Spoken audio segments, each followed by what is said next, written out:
I started writing this book, what I thought at the time was that I was going to share my experiences with anxiety and fear when I was about 15 years old, which is when I had my first anxiety attack, and I had this whole summer where I felt anxious and I didn't know what was going on. As I got older, it kind of got worse the more I started to bottle things up again and let my stress levels get high and not trusting God, not really trusting anyone, and just letting that be how I lived my life until things got bad again.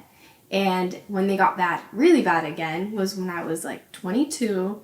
It was also COVID, and I had nowhere to run and no distractions. And I finally agreed to go to a mental health counselor, a mental health coach. So all of that brought even more healing and more things to learn and more time me spent with God, of Him teaching me how to trust Him, how to fully rely on Him, but also learning about how people actually struggle with anxiety. And some people need to go to counseling and therapy. Some people need to take medication for it. There are many different ways that people experience it. It's not the same for everyone. But as I went through all of that, I continued to work on this book because it felt like a calling or something that I needed to do. I needed to share what I was going through because I could tell that so many people around me and in the world, and I guess I see it a lot on social media, so many people struggling with anxiety. And I was dealing with the anxiety, but I was also learning so many valuable things about how to deal with it and get through it and not live a life controlled by it, that I was like writing all the stuff that I was learning. I was writing all this book